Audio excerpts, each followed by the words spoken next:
ప్రతిధ్వని. ఇది క్రీస్తు యేసు ప్రేమ ధ్వని, ఇది జగతిలో మ్రోగే సిలువ ధ్వని. పిలుచుచున్నది ప్రతి వారిని, వినుమా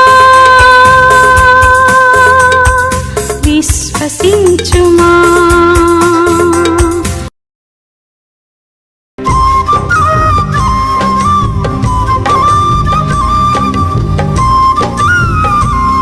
అందరూ చప్పట్లు కొడదాం, అందరూ పాడదాం. కోటి కండాలతో నిన్ను కీర్తింతును, భావాలతో నిన్ను ధ్యానింతును. గాత్ర వీణనే వీటి నేను పాడనా, స్తోత్ర గీతమే బ్రతుకంతా అర్పించనా.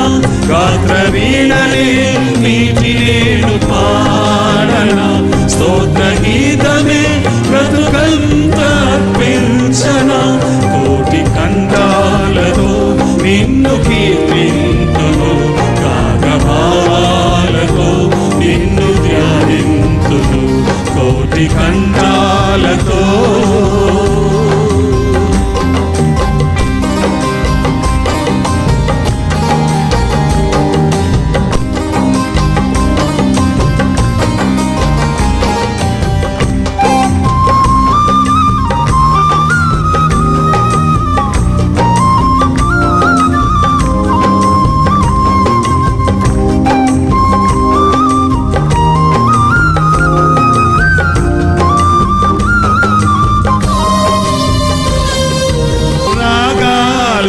నేను కూర్చనా, సంగీతనాదాలు నే పాడనా. హృదయమే నీ ఆలయం, నా హృదయమే నీ ఆలయం. నాలో నివసించు నా యేసువా. కంఠాలతో నిన్ను కీర్తింతును, భావాలతో నిన్ను ధ్యానింతును. కోటి కంఠాలతో నిన్ను కీర్తింతును, భావాలతో నిన్ను ధ్యానింతును. కోటి కంఠాలతో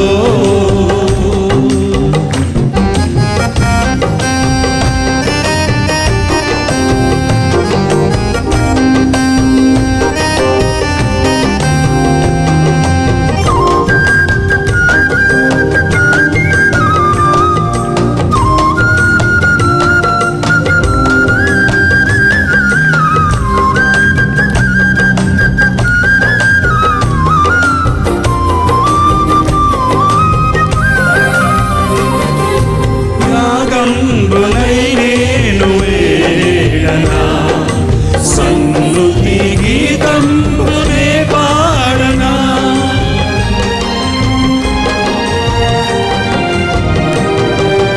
యాగంబునై నేను వేడనా, సన్నుతి గీతంబునే పాడనా. జీవితం నీకంకితం, జీవితం నీకంకితం. స్తుతియాగమై నిన్ను కీర్తించెదను. కోటి కంఠాలతో నిన్ను కీర్తింతును, భావాలతో నిన్ను ధ్యానింతును. కోటి కంఠాలతో. అందరూ చప్పట్లు కొట్టాలంటే అందరూ చప్పట్లు కొట్టాలి.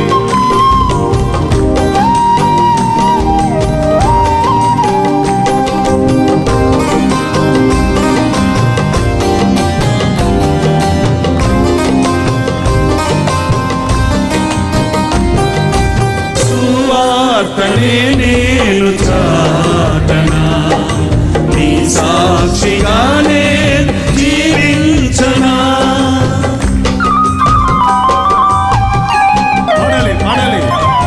సువార్తనే నేను చాటనా, నీ సాక్షిగానే జీవించనా.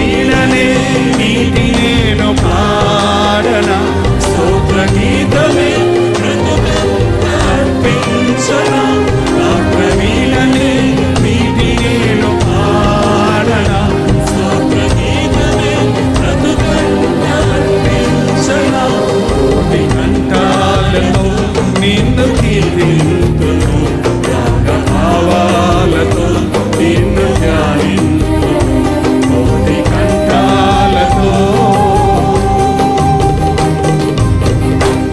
ఎన్ని కంఠాలు ఉన్నాయండి మీకు? ఎన్ని కంఠాలు ఉన్నాయి?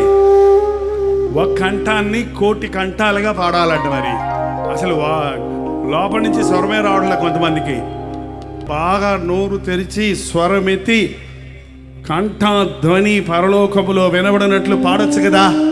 ఒక చరణం మాత్రం పాడుకుందాం. కోటి కంఠాలతో నిన్ను కీర్తింతును, భావాలతో నిన్ను ధ్యానింతును, కోటి కంఠాలతో నిన్ను కీర్తింతును, భావాలతో నిన్ను ధ్యానింతును, గాత్ర వీణనే నీటి నేను పాడనా, స్తోత్ర గీతమే బ్రతుకంతా అర్పించనా, గాత్ర వీణనే నీటి నేను పాడనా, స్తోత్ర గీతమే బ్రతుకంతా అర్పించనా, కోటి కంఠాలతో నిన్ను కీర్తింతును, భావాలతో నిన్ను ధ్యానింతును, కోటి కంఠాలతో.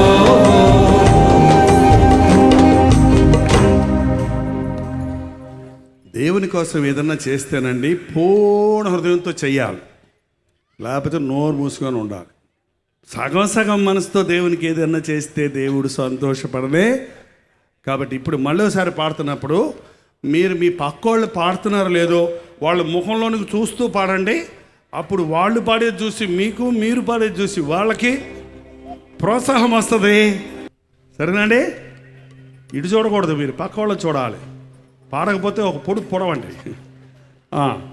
కోటి కంఠాలతో నిన్ను కీర్తింతును, భావాలతో నిన్ను ధ్యానింతును, కోటి కంఠాలతో నిన్ను కీర్తింతును, భావాలతో నిన్ను ధ్యానింతును, గాత్ర వీణనే నీటి నేను పాడనా, స్తోత్ర గీతమే బ్రతుకంతా అర్పించనా, గాత్ర వీణనే నీటి నేను పాడనా, స్తోత్ర గీతమే బ్రతుకంతా అర్పించనా, కోటి కంఠాలతో నిన్ను స్తుతించును, భావాలతో నిన్ను ధ్యానింతును, కోటి కంఠాలతో. ఒక్కళ్ళు కూడా పక్కోళ్ళ వైపు చూడాల. అదేం సిగ్గండి మనకి. పక్కోళ్ళ ముఖంలో చూస్తానే సిగ్గుపడతారు ఏంటండి? పెళ్లి కూతుర్లు కూడా సిగ్గుపడతలేదు ఈ రోజుల్లో. పెళ్లి కూతుర్లకు మేము పెళ్ళిలో అమ్మ తల కొంచెం దించుకొని చెప్పాల్సి వస్తుంది పాస్టర్ గారిలో, లేకపోతే ఇట్టాగే కూర్చుంటుంది పెళ్లి కూతురు. ముందులా కూర్చునేవారు కదా. మరి మనం ఎందుకు సిగ్గుపడుతున్నారు దేవుని సన్నిధిలో? పాపము చేయడానికి తప్ప దేవుని బిడ్డలు మరి దేనికి సిగ్గుపడవలసిన అవసరం లేదు. పక్కవాళ్ళ ముఖం చూడండి, అసలు మామూలు చూడండి, చూద్దాం. ముక్కు పుడకుందో లేదో చూసి చెప్పండి. ఈసారి మా తప్పకుండా మీరు, నేను వదిలిపెట్టను, నేను చెప్తున్నాను కదా, నాతో చాలా తంట మీకు. నేను కిందకు వచ్చి చూస్తాను, లేకపోతే పక్క వాళ్ళ ముఖంలోకి చూడాలి. కమాన్. కోటి కంఠాలతో నిన్ను కీర్తింతును, భావాలతో నిన్ను ధ్యానింతును, కోటి కంఠాలతో నిన్ను కీర్తింతును, భావాలతో నిన్ను ధ్యానింతును, గాత్ర వీణనే నీటి నేను పాడనా, స్తోత్ర గీతమే బ్రతుకంతా అర్పించనా, గాత్ర వీణనే నీటి నేను పాడనా,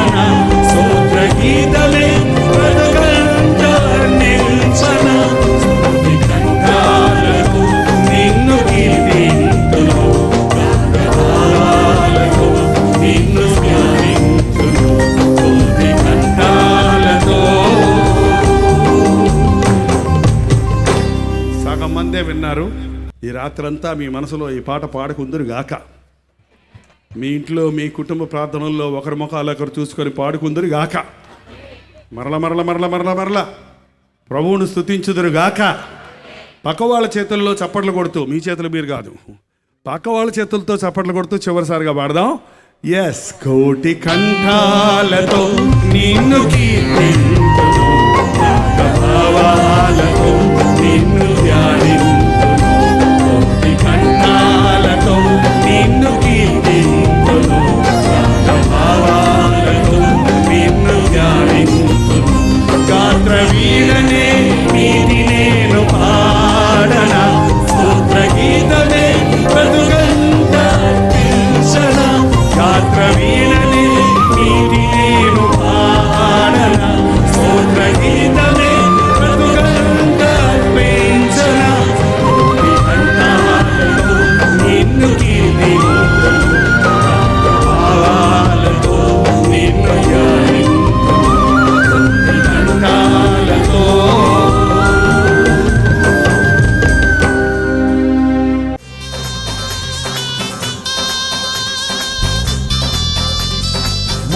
ముంబై పరిసర ప్రాంతాల్లో ఉన్న వారికి శుభవార్త. ప్రభు చిత్తమైతే ఈ సెప్టెంబర్ 24వ తారీఖు ముంబైలో గెట్ టుగెదర్ను ఏర్పాటు చేస్తున్నాం. Only 1 section.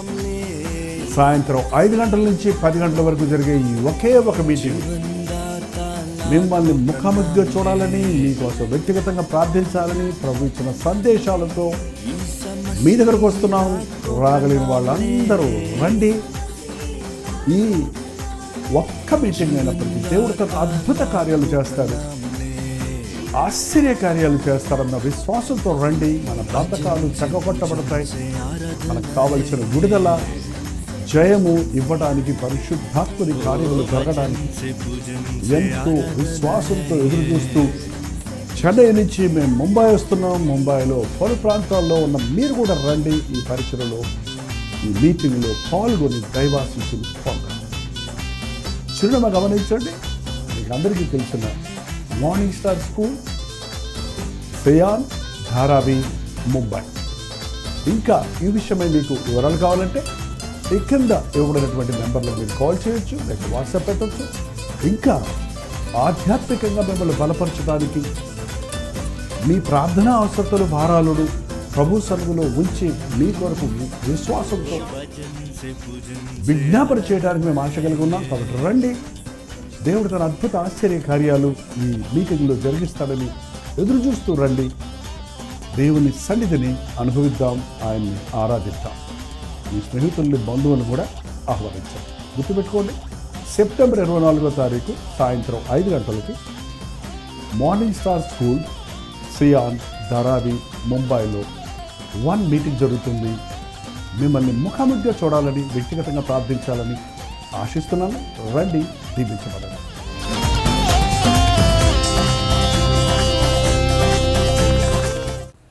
తిమోతికి రాసిన 2వ పత్రిక 3వ అధ్యాయం 1 నుండి నేను చదువుతున్నాను. బైబిల్ ఉన్న వాళ్ళు చూడండి, లేని వారు జాగ్రత్తగా వినండి.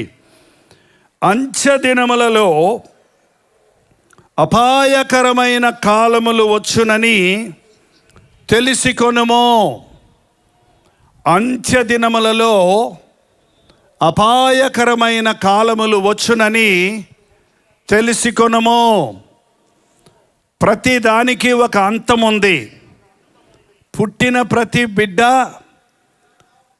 మరణంతో అంతమవుతాడు. సూర్యోదయం సూర్యాస్తమయమవుతుంది. చీకటి పడితే పగలొస్తుంది. ఈ లోకంలో ఏది శాశ్వతమైంది కాదు.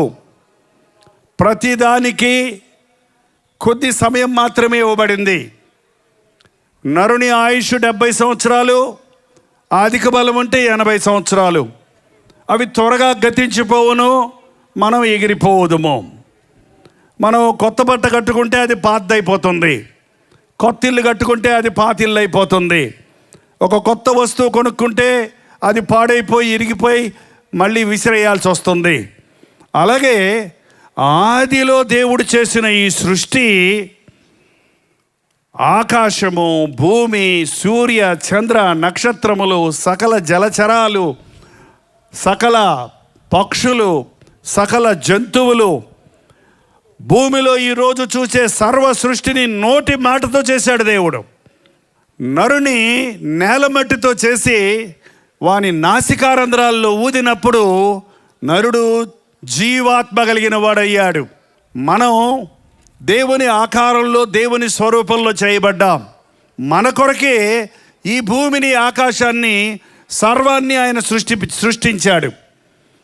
మనం కూర్చున్న భూమి తన చుట్టూ తాను తిరుగుతూ సూర్యుడి చుట్టూ తిరిగి వస్తుందని మీకు తెలుసా? అది ఎలాగండి, మనం పడిపోతాం కదా అంటారా? భూమి తన చుట్టూ తాను తిరుగుతూ అలాగే సూర్యుని చుట్టూ తిరిగి వస్తుంది. ఒకసారి తిరిగేటప్పటికి ఒక దినం అవుతుంది, ఒకసారి సూర్యుని చుట్టూ తిరిగి వచ్చేటప్పటికి ఎంత అవుతుందండి? ఒక సంవత్సరం అవుతుంది.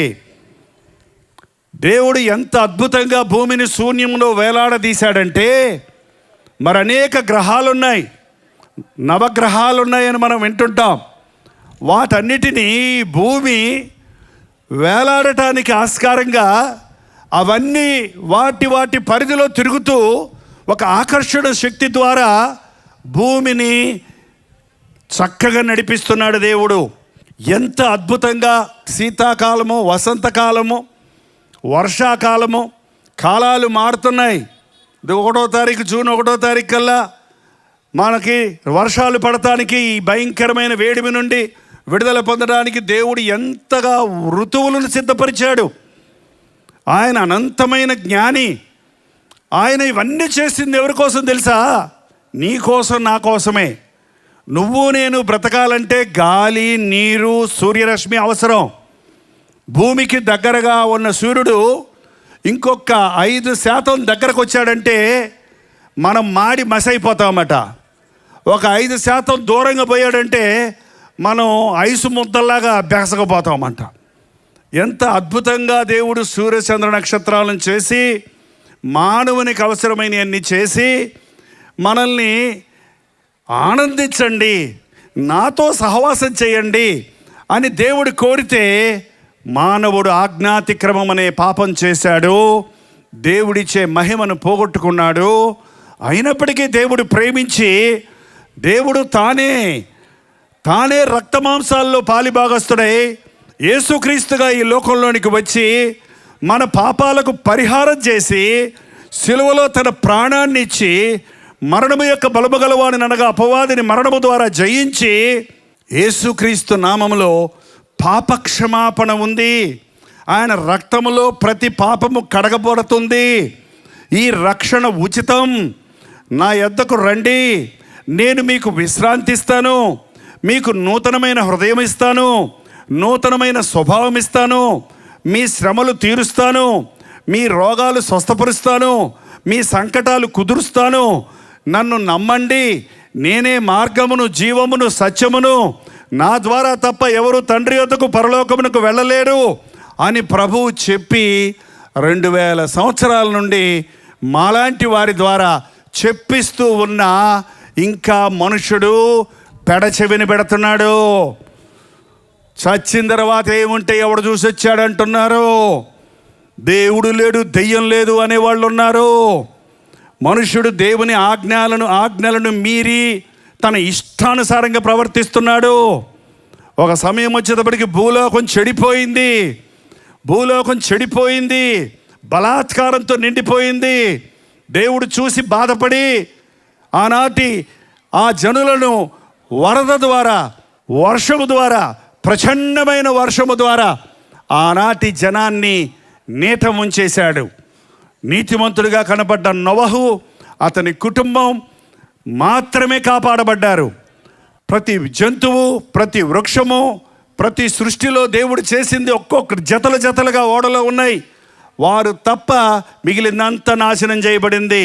సరే, వీళ్ళన్నా ఈ కొత్త సంతానం నోవహు కుటుంబమైన యోగ్యులుగా ఉంటారు అని ఆ 3 కుమారులు, వారి సంతానము నా మాట వింటారు అంటే జనం పెరిగే కొలది పాపం పెరగటం మొదలుపెట్టింది. మళ్ళీ దేవుడు అబ్రహామును కోరుకొని ఒక జనాంగాన్ని వేరేగా తీసి మీరన్నా నా కోసం బ్రతకండి, మీరన్నా దేవుడంటే ఎలా ఉంటాడని బతికి చూపించండి, మీరన్నా నా మాట వినండి, మీరన్నా నా కొరకు బ్రతకండి, నా ఆశ్చర్యకార్యాలు మీకు చూపిస్తా, నా అద్భుత శక్తిని మీకు చూపిస్తా అని వారి పట్ల ఎంతో ఓర్పుతో 40 సంవత్సరాలు వారిని ఐగుప్తు నుండి కానాను దేశానికి నడిపిస్తే వాళ్ళు ఏం చేశారు అనుకున్నారు? వాళ్ళు సనిగారు, వ్యభిచరించారు, తిరగబడ్డారు. ఏంటండి? ఇష్టానుసారంగా దేవుని మీద తిరగబడి అరణ్యంలోనే రాలిపోయారు. ఇప్పుడు ఈ అంచె దినాల్లో ఉన్నాం. సరే, ఇకైనా యేసుక్రీస్తు ఈ లోకంలోనికి వచ్చిన తర్వాత అయినా మనుషులు మారుతారంటే ఆయన ఈ లోకంలోనికి వచ్చి ఎలా మనిషి జీవించాలి అని జీవించి చూపించాడు. యేసుప్రభు మనలాగా బ్రతకలేదండి. ఆయన ఎవరిని తిట్టలేదు, ఆయన ఎవరి దగ్గర దొంగిలించలేదు, ఎవరికి అన్యాయం చేయలేదు, ఎవరిని మోసం చేయలేదు, అహంకారం ఆయనలో లేనేలేదు. ఆయన దీనుడుగా, సాత్వికుడుగా, కనికరము గలవాడిగా, ప్రేమ కలిగిన వాడిగా, పరిశుద్ధుడుగా, ప్రార్థనాపరుడిగా జీవించి నా అలాగా బ్రతకండి అయ్యా, తండ్రిని సంతోషపెడదాం, నా రాజ్యానికి తీసుకెళ్తానంటే ఆ మాట వినకుండా ఈనాడు ఇంకా మానవుడు తన ఇష్టానుసారంగానే బ్రతుకుతున్నాడు. ఇంకా దేవుడు విసిగిపోయాడు. విసిగిపోయిన దేవుడు ఈ భూమి, ఈ ఆకాశము, సకల సృష్టి, ఈ పంచభూతములు లయమైపోయే కాలం వస్తుంది. పంచభూతాలంటే దెయ్యాలు కదండి. ఆకాశము, భూమి, గాలి, నీరు, అగ్ని, ఇవన్నీ లేకపోతే నువ్వెక్కడుంటావు? భూమి లేదు, ఆకాశం లేదు, గాలి లేదు, అగ్ని లేదు, నీరు లేదు, ఎక్కడుంటావు నువ్వు? ఇక ఇవన్నీ దహించిపోయే సమయం ఒకటి వస్తుంది. దేవుడు ఎవరిని నాశనం చేయడండి. దేవుడు ఎవడి గతికి వాడిని వదిలేస్తాడు. వదిలేస్తే దేవుడు వదిలేసినోడు నాశనం అయిపోతాడు. దేవునికి ప్రేమించడమే తప్ప శిక్షించడం రాదు. దేవునికి దీవించడమే తప్ప శపించడం రాదు. మన ప్రభువు మనల్ని క్షమించేవాడే కానీ శిక్షించేవాడు కాదు. కానీ మనం అది అలుసుగా తీసుకొని దేవుని ప్రేమను నిర్లక్ష్య పెడుతున్నప్పుడు దేవుని కోపం రగులుకుంటే ఒక క్షణం చాలు మనల్ని వదిలిపెడితే మనం ఏమైపోతాం తెలుసా? 5 రూపాయలు కోడిగుడ్డు ఏంటండి, ఒక్కసారి నీ చేతిలో నుంచి జార విడిచావనుకో ఏమవుద్ది? పగిలిపోతుంది. అయ్యయ్యో సారీ అంటే అంటుకుంటుందా ఏంటండి? మళ్ళీ చెంచాతో ఆ యొక్క సొనంతా తీసి అందులో వేసి మళ్ళీ అంటించడం కుదురుద్దా? కుదరదే. అంతే. మనకు పెద్ద కోడిగుడ్డు ఉంది ఇక్కడ. ఏం గుడ్డు? తలకాయ గుడ్డు. ఈ తలకాయ ఎంత విర్రవీగుద్దో, ఈ తలకాయకి ఎంత భీకరమైన మాటలు మాట్లాడద్దో, ఎంత నేను చదువుకున్నోడిని మేధావినట్టదో. కానీ ఆ రబ్బర్ టైర్ ఉంటుంది చూడండి, lorry tyre, bus tyre, lorry rubber tyre అండి. దాని కింద నీ తల పడింది అనుకోండి ఏమవుద్ది? హెల్మెట్ పెట్టుకోండి అని చెప్తున్నారు పోలీసులు. అందుకే హెల్మెట్ పెట్టుకోరా నాయన అంటే నాకు తెలిసిలేవా అంటున్నాడు. కింద పడిందే తారు రోడ్డుకి తలకాయ తగిలిందంటే కోడిగుడ్డు ఎట్ట పగులుతుందో ఈ గుడ్డు పగిలిపోతుంది. ఏంటండి? ఎంత గొప్పోడైనా సరే ఎప్పుడైనా మీరు ఆలోచించారా? కనీసం కోడిగుడ్డు పగిలిపోతే తీసి ఆమ్లెట్ వేసుకొని తినొచ్చు కదండి. నీ తలకాయ పగిలిపోతే తినడానికి కూడా పనికిరాదు. మళ్ళీ పాతి పెడతానికి బోల్ డబ్బులు కావాలి దానికి. ఏమండి, మానవుడి జీవితం ఎంత? కానీ మానవుడు దేవుని మీద ధిక్కరిస్తున్నాడు. దేవుడేడి? దేవుడు ఉంటే కనబడమను. ఏంటంటే దేవుడు ఉంటే కనబడమంటాడా? అరే అసలు అమెరికా ఉంది అంటే నమ్ముతారా మీరు? ఎంతమంది అమెరికా వెళ్ళారు? ఎవరో వెళ్ళుంటారు కొంతమంది. నేను కూడా వెళ్ళాను 1-2 సార్లు. భూమి ఎట్టుంటే కింద ఉందండి అమెరికా. కింద ఎట్టుంటుంది? కింద పడిపోరా ఏంటండి? మనకి పగలైతే వాళ్ళకి రాత్రి, వాళ్ళకి రాత్రి అయితే మనకు పగ. ఇదేంటి? అదెట్ట అవుద్ది, అదెట్ట కుదురుద్ది? నేను నమ్మను. నువ్వు నమ్మినా నమ్మకపోయినా ఉందా లేదా? ఉందా లేదా? అన్నీ నమ్ముతాం. పరలోకం ఉంది, ఎక్కడుంది? ఎవడు చూసి వచ్చాడు? చెప్తున్నారు కదండి, యేసు ప్రభు చెప్పాడు. బైబిల్లో 400 సార్లు రాయబడి ఉంది.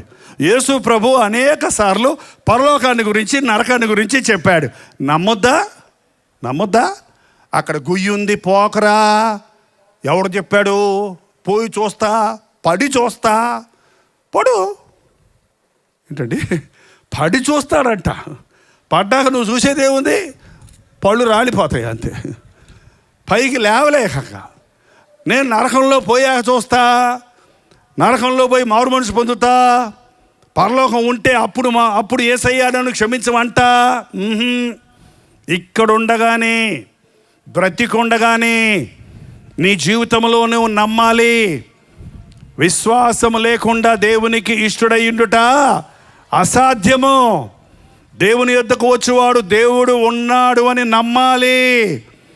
దేవుడు మనలాగా మనిషిలాగా శరీరంలో నీ మధ్యకు రాడు, ఆత్మస్వరూపిగా మన మధ్య ఉన్నాడు. ఇదిగో చూడండి, ఇక్కడ ఈ ఆకులు కదులుతున్నాయి. ఎందుకండి? గాలి వస్తుంది. గాలిని చూసారా? ఎప్పుడు చూశారు? ఎర్రగా ఉంటుందా, తెల్లగా ఉంటుందా, నల్లగా ఉంటుందా? ఎలాగ ఉంటుందండి?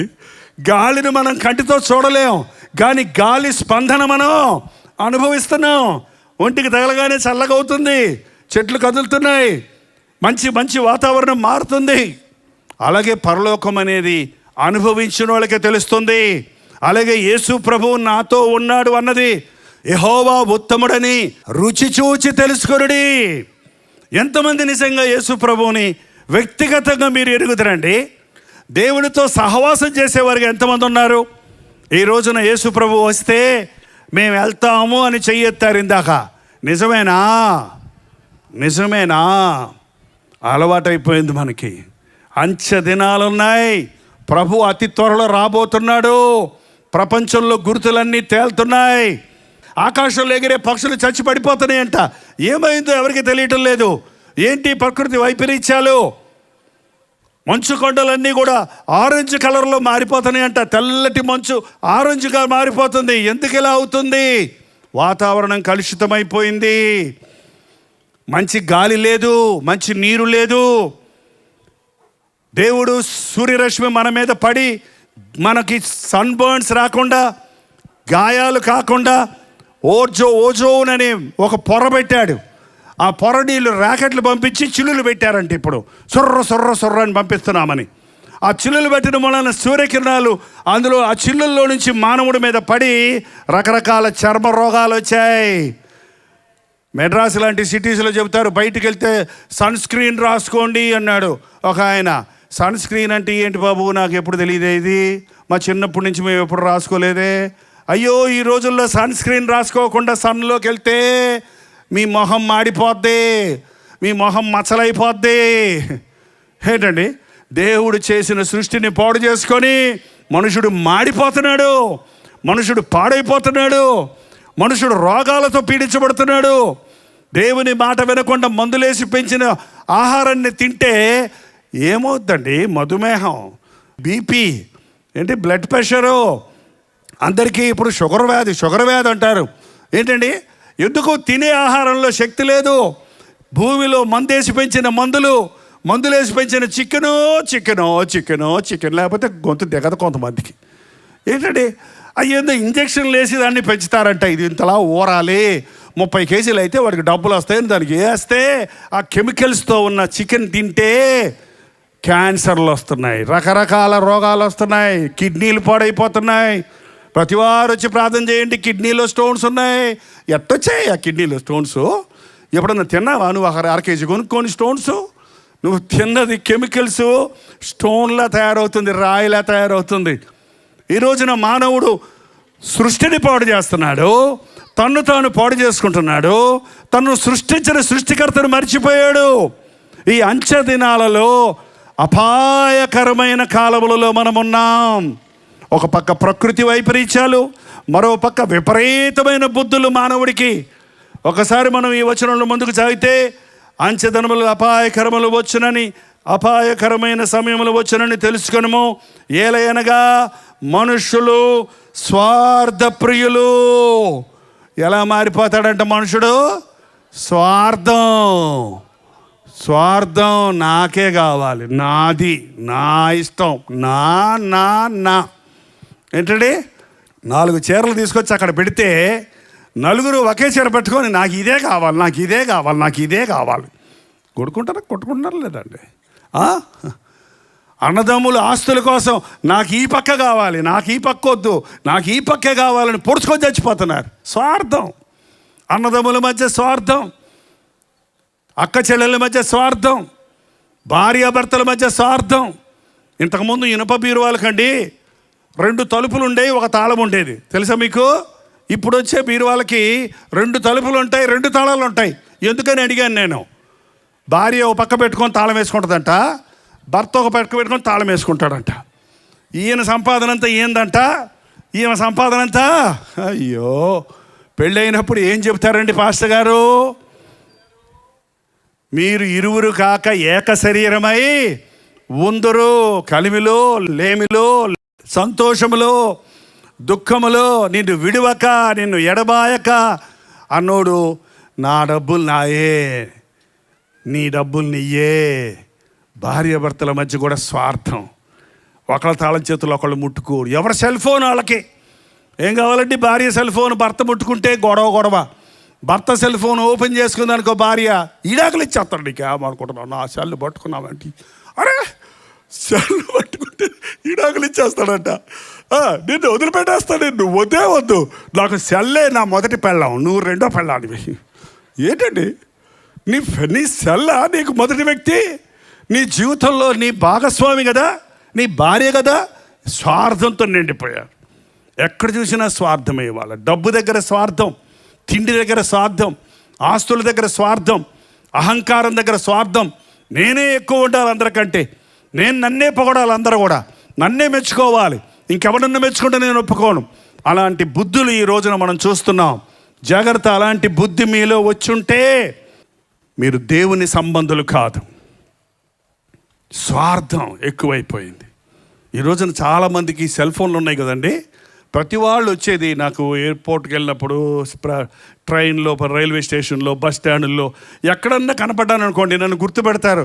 పాస్టర్ గారు పరిగెత్తుకుంటూ వచ్చి సెల్ఫీ తీసుకుంటానండి అంటారు. సెల్ఫీ ఎందుకమ్మా? ఆ బ్రదర్ ఎవరైనా తీస్తారు, బాబు బ్రదర్ తీయంట. కావద్దండి, నాకు సెల్ఫీ కావాలి, నేను ముందు మీరు వెనకాల. నేను ఎంతో ఆయన నాతో ఉండడం కాదు, నేను ఆయనతో ఉన్నాను, నేను అయ్యగారితో ఉన్నాను, నేను ఎంపీ గారితో ఉన్నాను, నేను పెద్దోళ్ళతో ఉన్నాను, నేను ఎంత అందంగా ఉన్నానో చూడు వాళ్ళకంటే అని ముందు నువ్వు పెట్టుకోవాలన్నమాట. సెల్ఫిష్నెస్, ఎక్కడ చూసినా సెల్ఫిష్నెస్. ఏంటండి, బాప్తిసం ఇచ్చే యోహాను అన్నాడు, ఆయన హెచ్చవలసి ఉన్నది నేను. దేవుని బిడ్డలు ఎప్పుడు కూడా నిస్వార్థంగా ఉంటారండి. నీకు కావాలా తీసుకో, మంచిది నీకు కావాలా తీసుకో, మిగిలింది నేను తీసుకుంటా అనేవాడు దేవుని బిడ్డ. మంచిది నాకు కావాలి, పాడైంది నువ్వు తీసుకో అనేవాడు ఎవడు? స్వార్థపరుడు, సాతాను సంబంధి. నువ్వు విశ్వాసిని అంటున్నావు, పరలోకం వెళ్తానంటున్నావు. నువ్వు పరలోకంలో స్వార్థపరుడిగా వెళ్తుంటే, స్వార్థంతో నువ్వు పరలోకం వెళ్తే అక్కడ ఏం చేస్తావు తెలుసా? యేసు ప్రభువుని తోసేసి నేనే కూర్చుంటా సింహాసనం మీద అంటావు. మరి అదే చేశాడు లూసిఫర్. నేను కూడా దేవునితో సమానంగా కూర్చుంటా, నా సింహాసనాన్ని ఎత్తు చేసుకుంటా, నేను కూడా దేవుణ్ణే. అదే అహంభావం, అదే స్వార్థం.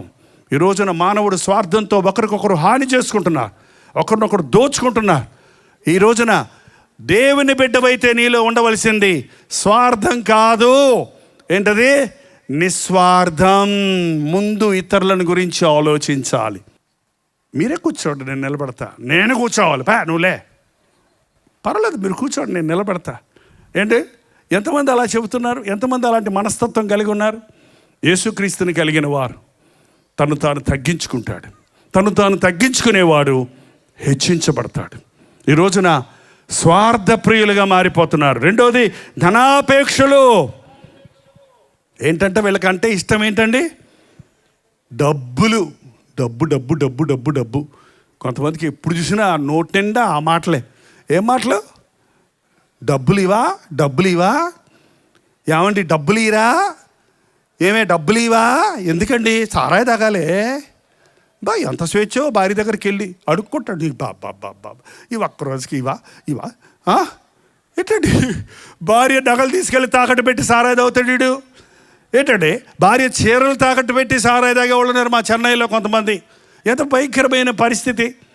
డబ్బు కోసం అడుక్కు తింటారు, డబ్బు కోసం దొంగతనాలు చేస్తారు, డబ్బు కోసం మోసాలు చేస్తారు, డబ్బు కోసం అన్యాయం చేస్తారు. ఎంతమంది ఈ రోజున లంచం డబ్బుల కోసం కక్కుర్తి పడతారు. లంచగొండుల ఇల్లు కాల్చివేయబడును అని దేవుని వాక్యం సెలవిస్తుంది. కష్టార్జితాన్ని దేవుడు దీవిస్తాడు. నువ్వు కష్టపడి సంపాదించుకున్న డబ్బు కొద్దిగైనా అది ఆశీర్వాదకరంగా ఉంటుంది. నువ్వు అన్యాయంగా సంపాదించిన డబ్బు నోటికి ఇంపుగా ఉంటుందంట, కడుపులో పోతే మట్టి అయిపోద్దట. అది జాగ్రత్త. నువ్వు లంచం డబ్బులతో ఆహారాన్ని సిద్ధపరిచి నీ బిడ్డలకు పెడితే మాత్రలుగా అయిపోతాయి నీ డబ్బులన్నీ కూడా. అది అరగదు వాళ్ళకి, అది ఆశీర్వాదం కాదు వాళ్ళకి. ఈ రోజున డబ్బు కోసం మనుషుడు ఎన్ని తిప్పలు పడుతున్నాడు. డబ్బు అంటే కొండ మీద కోతైనా దిగి వస్తుంది అన్నారు మన తెలుగులో. తమిళ్లో చెప్తారు పణమెంట్రాలు పినం కూడా ఎదుర్చి నిక్కుమంటే డబ్బులు అంటేనంటే చచ్చినోడు కూడా అంటాడంట. చచ్చినోడు లేచి కూర్చుంటాడంట. ఏంటంటే హిందీలో అంటాడు పైసామే పరమేశ్వర హై, డబ్బే దేవుడు కాదు.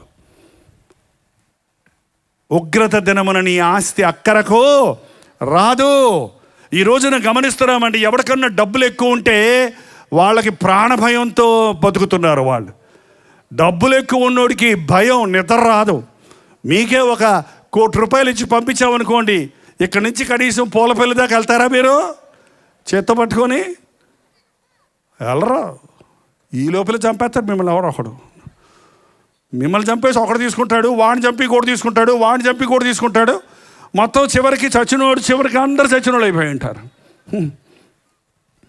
హాయిగా నడిచాలి. మీ మెడలో ఇంత పెద్ద కాసుల పేరు వేసుకొని రాత్రి ఇప్పుడు ఇంటికి వెళ్ళగలవా? నువ్వు వెనక చూసుకుంటావు, ముందు చూసుకుంటావు, బయట చదువుకుంటావు, దడదడా అంటుంది. నీడ చూసుకో బాబాయ్ అంటావు. డబ్బులున్న సమయం అంతా దడబుట్టే సమయమే కానీ సంతోషకరమైన సమయం కాదు. ఏ నాటి కీడు ఆ నాటికి, ఎప్పుడు ఏది కావాలో నా దేవుడు అప్పుడు అది నాకు ఇస్తాడు. నీకు ఎన్ని రూపాయలు బ్యాంకులో ఉన్నా, మన డిమానిటైజ్ చేసినప్పుడు ఏమైందో చూడండి. డబ్బులు ఎన్నో ఉన్నాయి బ్యాంకులో, కానీ లైన్లో నిలబడితే 2-3 నోట్లు వచ్చాయి అంతే. ఎండలో తెప్పలు పడేవాళ్ళు, నానా కష్టపడేవాళ్ళు. ఏదో ఒక రోజు నీ డబ్బు అక్కరకి రాని పరిస్థితి ఏర్పడుతుంది. డబ్బు కోసం బ్రతకొద్దు, దేవుని కోసం బ్రతకండి. దేవుడు చెప్పాడు, ఎవరును దేవునికిని సిరికిని దాసులుగా ఉండనేరరు. నీ ధనం ఎక్కడుండునో నీ హృదయం ఎక్కడుండును గనుక పరలోకంలో మీ డబ్బు దాచుకోండి. అక్కడ చిమ్మెట కొట్టదు, దొంగలు దొంగిలించరు. పరలోకంలో ధనం దాచుకోవాలంటే ఎట్టండి?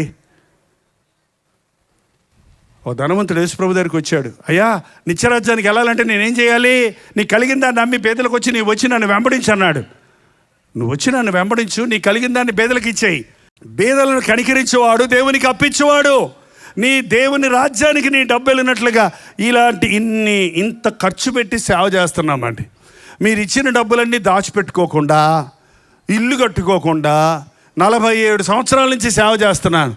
ఇంతవరకు నేను ఒక ఇల్లు కట్టుకోలేదండి. అద్దింట్లోనే ఉంటున్నాం, ఇప్పటికి కూడా అద్దింట్లోనే ఉంటున్నాం.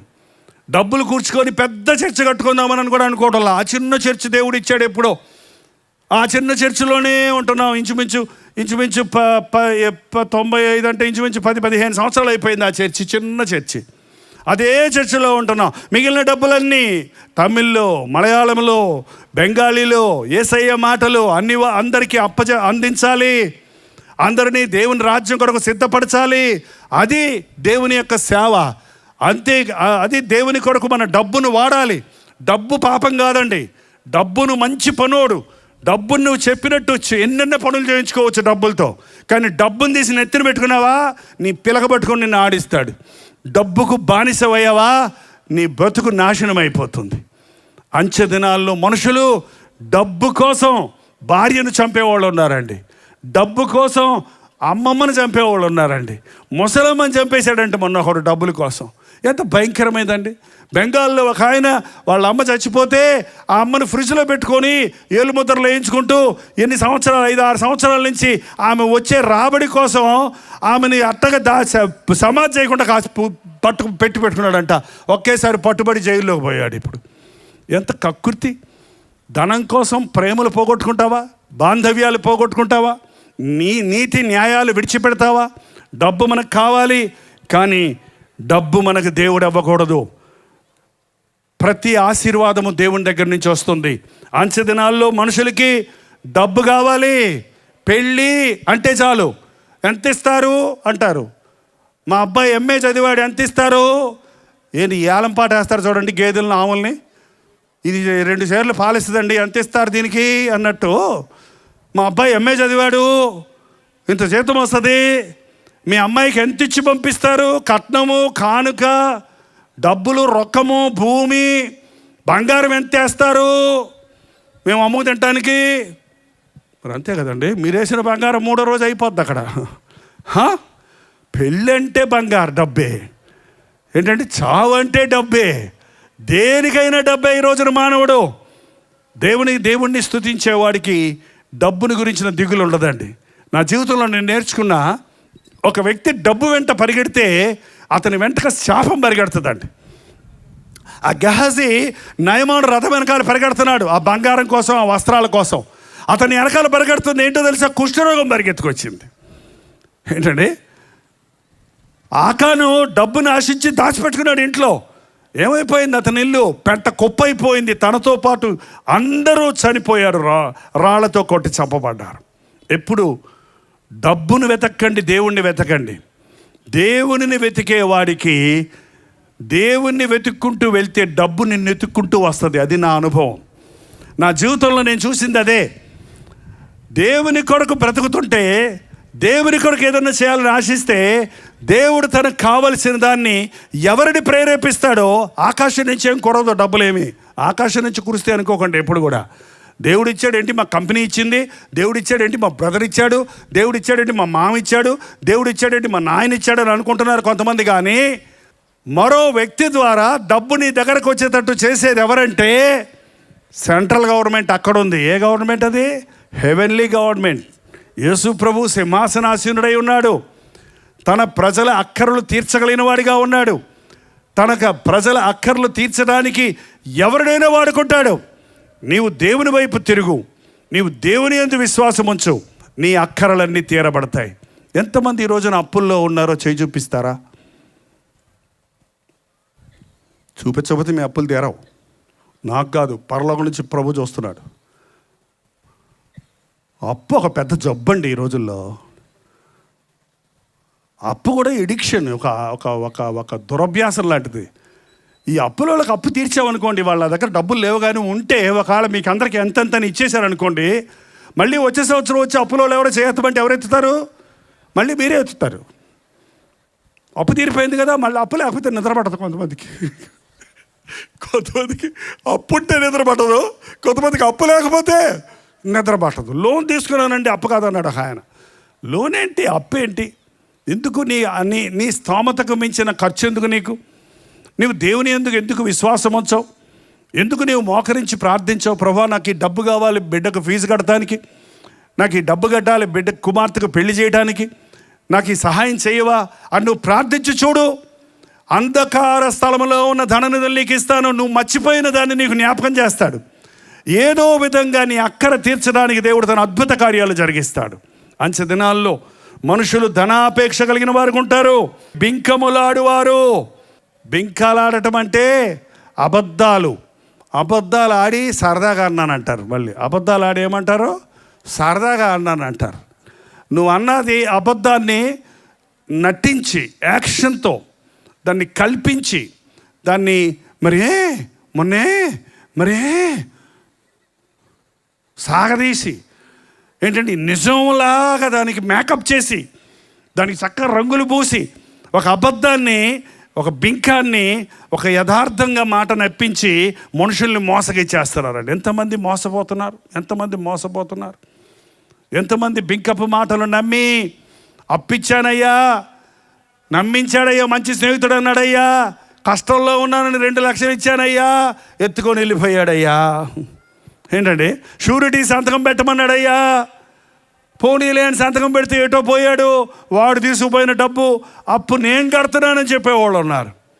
మనుషుల మాటలు నమ్మకండి. మనుషుల్ని మోసగించడానికి అబద్ధ సాక్ష్యాలు చెప్పకండి. 10 ఆజ్ఞల్లో ఒకటి ఉంది, నీ పొరుగువాని మీద అబద్ధ సాక్ష్యములు చెప్పకూడదు. చూసిన దాన్ని, నీ కంటితో చూడని దాన్ని, నీ చెవితో వినని దానిని నువ్వు చెప్పనవసరం లేదు. ఈ అంచె దినాల్లో మనుషులు ఉన్నది లేనట్టు, లేనిది ఉన్నట్టు నప్పించాలని బింకాలాడేవారిగా ఉంటారు. ఇంకా చూస్తే అహంకారులు. ఏం కారం ఇది? గుంటూరు కారం కాదు. ఏం కారం అంటే అహంకారం, తలబిరుసుతనం. ఎవడు చెప్పినా నేను విన్ననే వాడికి ఏముందో తెలుసండి?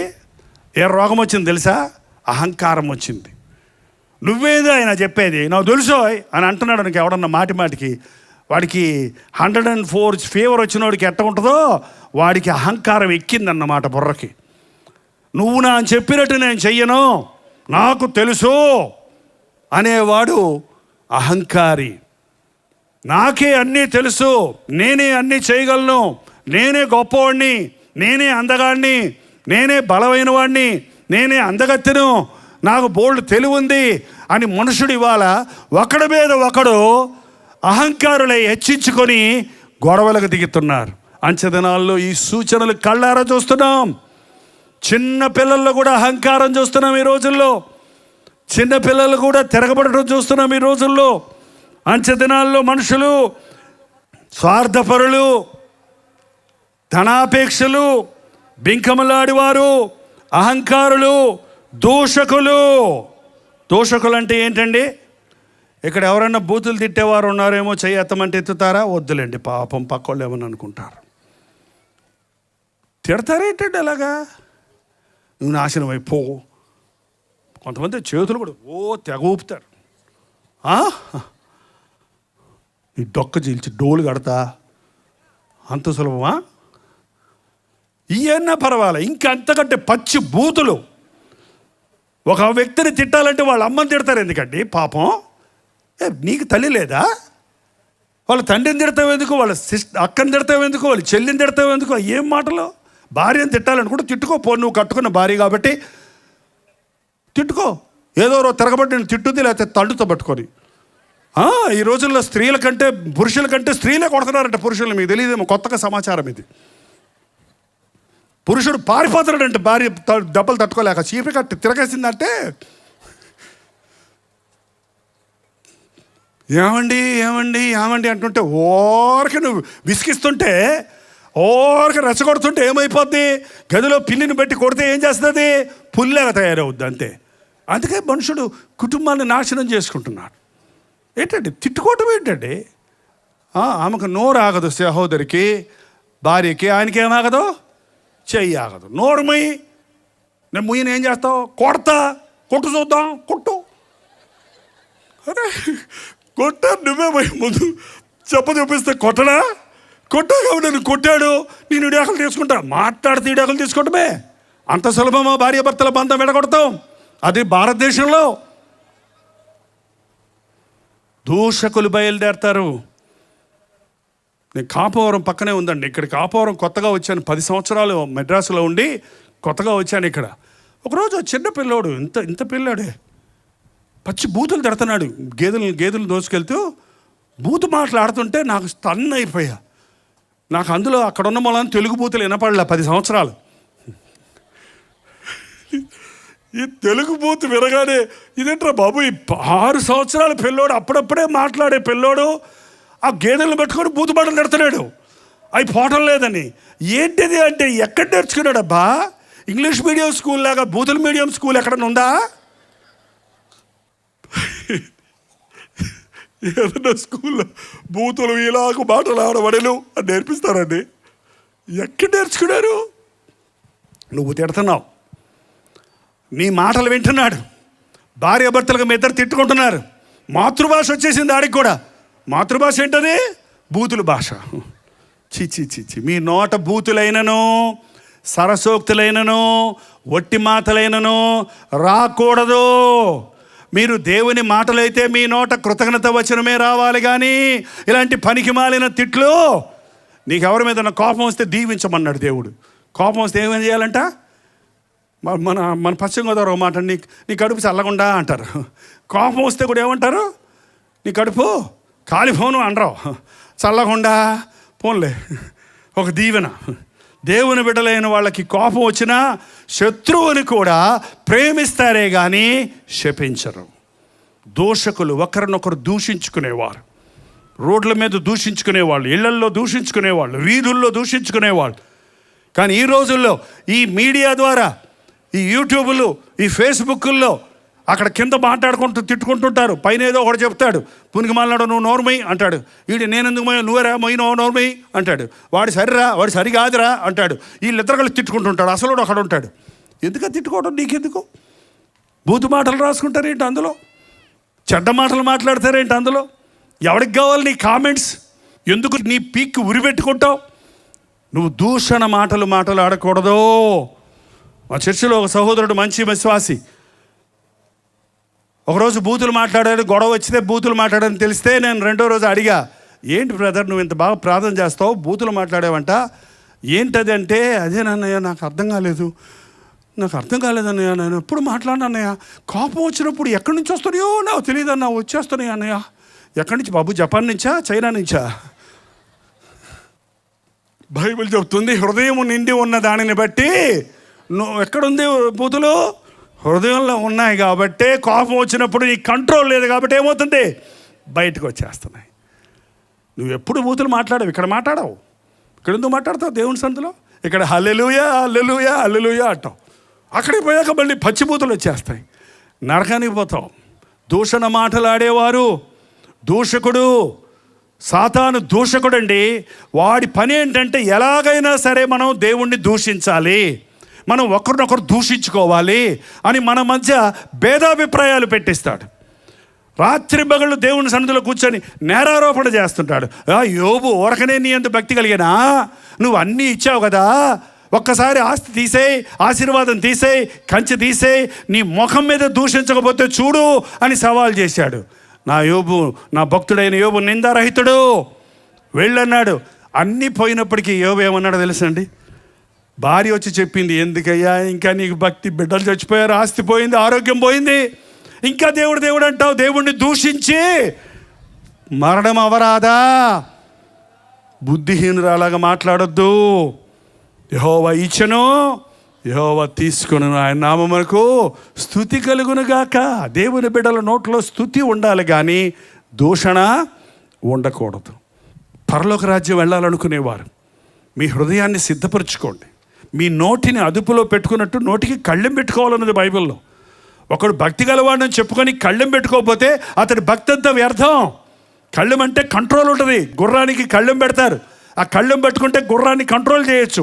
అలాగే నీ నాలుకను దేవుని ఆధ్వర్యంలో ఉంచున్నట్లుగా దేవుని వాక్యం ద్వారా నోటిని అదుపులో పెట్టుకునే కృప కొరకు వేడుకోవాలి. అంచెదినాల్లో మనుషులు స్వార్థప్రియులు, ధనాపేక్షలు, అహంకారులు, దూషకులు, ఇంకెవరండి? తల్లిదండ్రులకు అవిధేయులు. నేను కొన్ని వందల కుటుంబాలకి ప్రార్థన చేస్తుంటానండి. చాలామంది తల్లులు తండ్రులు నా దగ్గరకు వచ్చి ప్రార్థన చేయించుకుంటుంటారు. వాళ్ళు చెప్పేది ఒక్కళ్ళు కూడా, మా బిడ్డలు చాలా మంచివాళ్ళండి, మాకు లోబడతారండి అని చెప్పేవాళ్ళు ఒక్కళ్ళు కూడా కనపడరు. మా పిల్లలు ఈ మధ్య బలి తిరగబడుతున్నారండి, చెప్పిన మాట వినటం లేదండి, ఏమన్నా అంటే చచ్చిపోతానంటున్నారండి. ఇదొకటి బెదిరిస్తున్నారు యవనస్తులు ఇవాళ. అమ్మ చెప్పింది, నాకు బైక్ యమహా కొనిస్తావా చావమంటావా అన్నాడంట ఒకడు. ఒరే నీకు యమహా కొనిచ్చినా కూడా చేస్తావు ఎముడెక్కి, ఆ చచ్చేదో చావపోరా అన్నాడంట కఠినుడైన ఒక తండ్రి. ఏం బెదిరించాలండి తల్లిదండ్రుల దగ్గరికి వచ్చి? ఫీజు కట్టు, నాకు జీన్స్ ప్యాంటు కొను, కిల్లర్ ప్యాంటు కొనమన్నాడంట ఒకడు. ఏం క్యాంటు? కిల్లర్, దాని పేరు కిల్లరు. కిల్లర్ అంటే చంపేవాడు. ఎన్ని చిన్నులు ఉంటే అంత గొప్ప అంట. ఎన్ని చినిగిపోయిన ఉంటే జీన్స్ ప్యాంట్ మీద అంత కొత్తది కొనుక్కోరా అంటే, పాత కొనుక్కొచ్చావరా అంటే, ఇది స్టైల్ డాడీ అన్నాడంట. మళ్ళీ పైగా ఏంటండి మనుషుడు, యవనస్తులు ఇవాళ ఎలా తయారవుతున్నారో చూడండి. చదివేది 10th క్లాసు, కావాల్సింది యమహా కావాలి. చదివేది 5వ క్లాసు, వాడికి అప్పుడే పెద్ద ప్యాంటు కావాలి, వాడికి కూడా బూట్లు కావాలి, వాడికి కూడా టై కావాలి, వాడికి వెనకాల పెద్ద మూట కావాలి. వాడు చదివేంటో తెలియదు, పోతారో వస్తారు గాడిద బరువు మోసుకొని. యవనస్తులు పెరుగుతుంటే అవిధేయత కనపడుతుంది. ఎంతమంది యవ్వన బిడ్డలు తల్లిదండ్రులు ఎదిరిస్తున్నారు. నేను ఒకప్పుడు నా తండ్రిని అలా ఎదిరించా, నా తండ్రి మీద తిరగబడ్డా. కానీ యేసు ప్రభు నన్ను దర్శించిన రోజున నా తండ్రి కాళ్ళ మీద పడి, నన్ను క్షమించు, అమ్మ నన్ను క్షమించు, మిమ్మల్ని బాధ పెట్టాను, నన్ను క్షమించండి అని కన్నీటితో క్షమాపణ అడిగి సమాధాన పడ్డా. ఆ తర్వాత ఎప్పుడు నా తల్లిదండ్రులు నేను దూషించలేదు, ఎప్పుడు నేను వాళ్ళని బాధ పెట్టలేదు. ఎప్పుడు వాళ్ళ వృద్ధాప్యంలో కూడా నా చేతనైనంత వరకు వారిని చేరదీసి నేను చేయగలిగింది చేశాను. వృద్ధాప్యంలో నీ తల్లిని నిర్లక్ష్య పెట్టద్దు, వృద్ధాప్యంలో నీ తండ్రిని నిర్లక్ష్య పెట్టద్దు.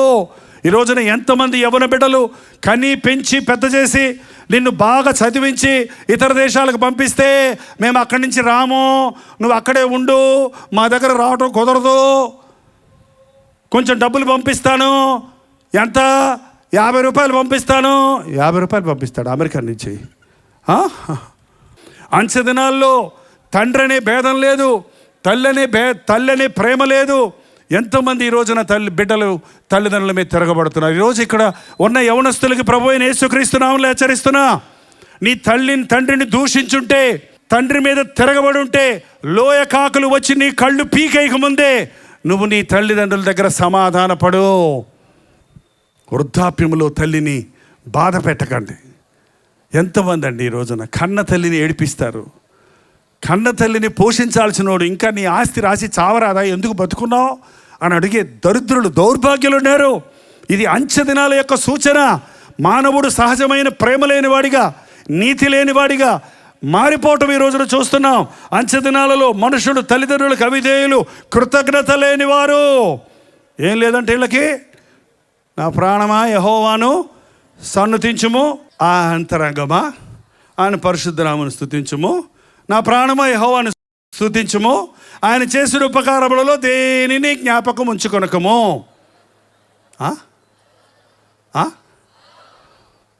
యేసునాథుని మేలులు తలంచి, యేసునాథుని మేలులు తలంచి అని కాపురంలోనండి ఓసారి పాట పాడుతూ ఉన్నారు, మళ్ళీ పాడుతున్నారు. అందులో ఒక ఆమె గుంచగా అనుకొని పాడుతూ ఉంది. భలే పాడుతుందిరా కానీ, అమ్మ నీకేం మేలు చేశాడు దేవుడు అన్న. నాకేం మేలు చేశాడు బాబయ్యా అంతే. ఇదేంటమ్మా నీకేం మేలు చేశాడంటావేంటి? నీకెన్ని మేలు చేశాడో దేవుడు నాకు గుర్తుంది, నీకు గుర్తు లేదా? నీవు ఈ ఊర్లో గయ్యాలివి కదా, యేసుప్రభుని నమ్ముకున్న వాళ్ళని చూస్తే ఎగతాళి చేసావు కదా, బయలుదేరారు ముసుగులోళ్ళని ఎగతాళి చేసేదానివి కదా. ఒకరోజు మీ మనవడికి చంటిపిల్ల చేస్ట్ వస్తే పరిగెత్తుకుని నా దగ్గరకు వచ్చావు కదా, పాస్టర్ గారు మా బిడ్డ చచ్చిపోతున్నాడయ్యో అంటే యేసయ్యా అని ప్రార్థన చేస్తే ఆ బిడ్డ కెవిన్కి ఎక్కేస్తే అమ్మో మీ దేవుడు గొప్పోడే అన్నావు కదా. ఆ తర్వాత యేసుప్రభుని నమ్ముకొని బాప్తిజం తీసుకున్నావు కదా, చర్చికి రాని వాళ్ళందరినీ చర్చికి నడిపించుకొని తెచ్చావు కదా. ఒకరోజు పరిగెత్తుకుంటూ వచ్చి పాస్టర్ గారు మా గేది ఏంటో లేదు ప్రార్థన చేయమని వచ్చావు కదా. అమ్మ మనుషులకు ప్రార్థన చేయడానికే టైం లేదు, గేదెలకి ఎక్కడ ప్రార్థన చేయనంటే మీరు రెండో లేకపోతే మా ఆయన తాడు కడతానన్నాడు. కొబ్బరి నూనె రాసి ప్రార్థన చేయమని నన్ను బలవంతంగా మీ ఇంటికి తీసుకెళ్ళి గేదెకి ప్రార్థన చేయించావు కదా. నేను వెనక్కి తిరిగి రాగానే పాస్టర్ గారు గేదె నేసిందండో అని సంతోషంతో వచ్చి చెప్పావు కదా. 1,00,000 రూపాయలకి ఏది బతికించాడు దేవుడు అని ఆనందపడ్డావు కదా. ఇవన్నీ దేవుడు చేసిన మేలులు కావా అని ఇంకా చాలా చెప్పానులేండి. నేను చెప్తే అప్పుడు గుర్తొచ్చి అప్పుడు తేరుకొని అవునండో.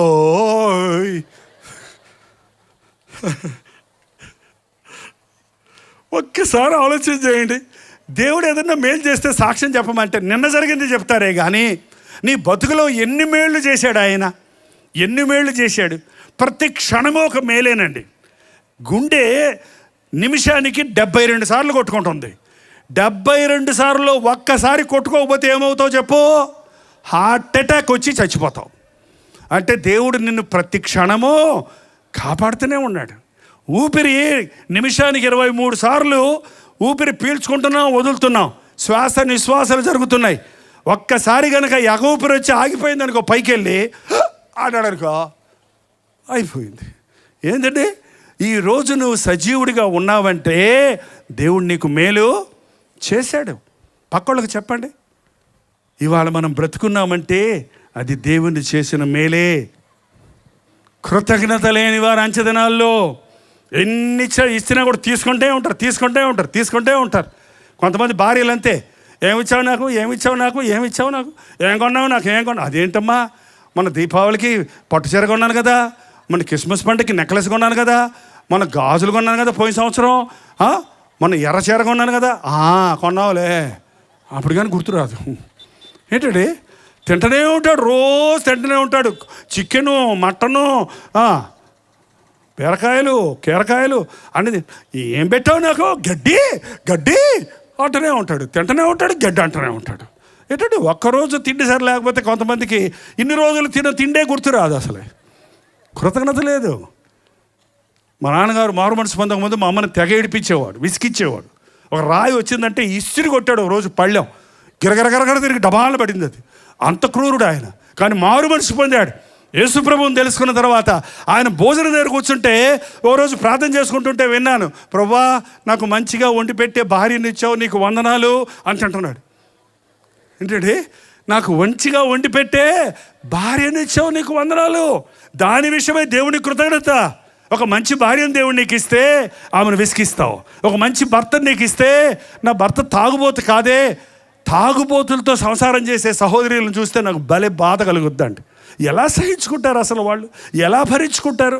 అంత కష్టపడి వాళ్ళని భరించుకొని కుటుంబాన్ని కట్టుకుంటుంటే, నీ భర్త కొంచెం ఒక్కరోజు లేటుగా వస్తే, లేక ఒక్క విషయం నీకు అడిగింది ఇవ్వకపోతే ఏ తోకతొక్కని పావులాగా తుస్సు వండలేస్తారేంటండి?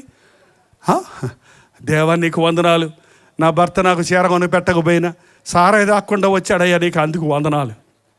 ఏంటండి, నా భర్త నేను అడిగింది ఇవ్వకపోయినా నన్ను చేయి చాపి ఒక్కసారి కూడా కొట్టలేదు, చేయి చేసుకోలేదు, అందుకు నీకు వందనాలు అని చెప్పితే అది కృతజ్ఞత కలిగి ఉండటం. ఎన్నిచ్చినా కొంతమందికి కృతజ్ఞత ఉండదు. ఈ అని తీసుకుంటారు. ఏమిచ్చావు అంటారు. ఏంటండి, పిల్లలు అలాగే తల్లిదండ్రుల మీదకి వచ్చి ఏం పెట్టావు నాకు, ఏమిచ్చావు నాకు, ఏమిచ్చావేంటాడు. ఆయన 9 మాసాలు నిన్ను మోసారు, ప్రసవ వేదన పడి కడ్డారు, నిన్ను చిన్న బిడ్డగా ఉన్నప్పుడు ఎత్తుకొని పెంచారు, కంటికి రెప్పలా కాపాడాడు, జలుబు చేస్తే డాక్టర్ దగ్గర తీసుకెళ్ళాడు, బాధ వస్తే పాస్టర్ గారి దగ్గర తీసుకెళ్ళి ప్రార్థన చేయించారు, స్కూల్కి వెళ్ళి ఫీజులు కట్టారు, నీ కోసం నానా తిప్పలు పడి నిన్ను పెంచి పెద్ద చేస్తే నువ్వేం చేసావంటావా, ఏమిచ్చావు నాకు అంటావా? నువ్వు కలిగి ఉన్న శరీరం నీ తల్లిదండ్రులు నీకు ఇచ్చిందే, నీలో ఉన్న జీవం దేవుడిచ్చాడు, నీ శరీరం తల్లిదండ్రుల ద్వారా నీకు కలిగింది. అందుకే నీవు కృతజ్ఞత కలిగి ఉండాలి తల్లిదండ్రుల పట్ల. అంచె దినాల్లో మనుషులకి కృతజ్ఞత లేదు. కృతజ్ఞత లేని వారు అపవిత్రులు, అపవిత్రులు, అపవిత్రులు. పవిత్రంగా ఉండండి అని ప్రభు చెప్పాడు. మీ దేవుడైన నేను పరిశుద్ధుడై ఉన్న ప్రకారము మీరును సమస్త ప్రవర్తన యందును పరిశుద్ధులై ఉండుడి. పరిశుద్ధత అంటే దేహశుద్ధి, శిరోశుద్ధి, పాదశుద్ధి, దంతశుద్ధి కాదు, బహిరంగమైన శరీర శుద్ధి కాదు, హృదయ శుద్ధి. హృదయ శుద్ధి గలవాడిని దేవుడు దీవిస్తాడు. నీ హృదయం నిర్మలంగా ఉండాలి. నీ హృదయంలో కోపం ఉండకూడదు, ద్వేషం ఉండకూడదు, అసూయ ఉండకూడదు, నీ హృదయంలో మోహం ఉండకూడదు, నీ హృదయంలో దురాశ ఉండకూడదు. నీ హృదయాన్ని క్రీస్తు రక్తంలో నీవు కడుక్కున్నప్పుడు శుద్ధుడు అవుతావు. కానీ మనుషుడు ఈ దినాన అపవిత్రుడు. లోకంలో దొరికే పెంట అంతా గుండెల్లో పెట్టుకుంటాడు. నీ కళ్ళు చూసినవి అన్నీ లోపలికి వెళ్ళిపోతుంటాయి, చెవులు విని అన్నీ లోపలికి వెళ్ళిపోతుంటాయి, నోరు ఆవులని చూస్తుంటారు కొంతమంది. ఏంటంటే అర్ధనగ్నంగా అక్కడ డ్యాన్సులు వేస్తుంటే, అపవిత్రమైన మూవీస్ చూస్తుంటే, ఆ ఇంటర్నెట్లోకి వెళ్ళి, గూగుల్లోకి వెళ్ళి, లేకపోతే యూట్యూబ్లోకి వెళ్ళి అపవిత్రమైన అర్ధనగ్నంగా ఉన్నటువంటి, నగ్నంగా ఉన్నటువంటి దృశ్యాలు చూసుకుంటూ రాత్రులంతా నిద్రపోకుండా కూర్చుంటారంట. హృదయం అంతా గబ్బు కొట్టించుకుంటున్నావు, హృదయం అంతా పాడైపోతుంది. నువ్వు తెల్లారు లేస్తే, కళ్ళు తెరిస్తే ఎవరిని నేరుగా చూడలేవు. ఏది చూసినా అదే గుర్తొస్తాయి, ఆ బొమ్మలే గుర్తొస్తాయి, ఆ అపవిత్రత గుర్తొస్తుంది. మా చర్చి వెనకాల చెన్నైలో ఐఐటి క్యాంపస్ ఉంది. చాలా తెలివిగల వాళ్ళే అక్కడ చదువుకుంటారు. మంచి తెలివిగల వాళ్ళు మాత్రమే అక్కడ రాగలరు. కానీ అక్కడికి వచ్చిన తర్వాత ఆ కాంపౌండ్లో దురభ్యాసాలకు లోనైపోయి, ఫ్రోనోగ్రఫీకి లోనైపోయి, డ్రగ్స్కి ఎడిక్ట్ అయిపోయి కొంతమంది యవనస్తులు వారి జీవితాన్ని పాడు చేసుకుంటున్నారు. నేను డిప్రెషన్లోకి వెళ్ళిపోయానండి. ఎవరిని చూసినా భయం వేస్తుంది.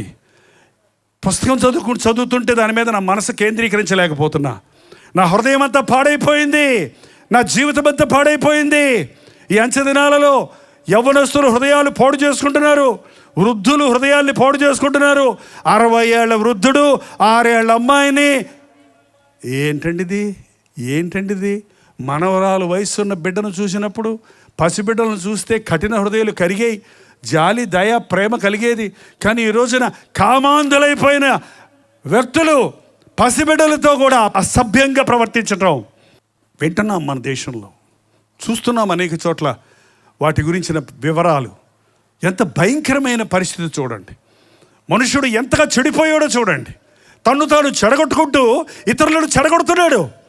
ఒక స్త్రీకి ఒంటరిగా వెళ్ళడానికి కొన్ని పట్టణాల్లో ధైర్యం లేదంటే ఈ రోజుల్లో. బయటకు వెళ్తే 5-6 వెంబడబడి కుక్కల్లాగా, వీధి కుక్కల్లాగా ఆ వ్యక్తి మీద పడి అపవిత్రపరచటం, మానభంగం చేయటం, హత్య చేయటం వంటివి చూస్తూ ఉన్నాం. వినాశకాలే విపరీత బుద్ధే అన్న మాటలు ఈరోజు నెరవేరుతున్నాయి. అంచె దినాలు.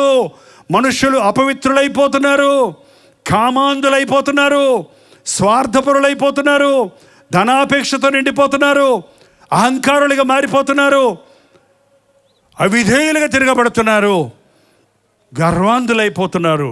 ఇంక కొన్ని చూస్తే కొన్ని ముగించేసుకుందాం. నేను చెప్పేసి ముగించేస్తాను, ఇంకా అన్ని వివరించను. మీరు వెళ్ళి బైబిల్ చదవండి. ఈ వచనాలు ఎదురుగుండా పెట్టుకొని మీ హృదయాన్ని పరిశీలించుకోండి.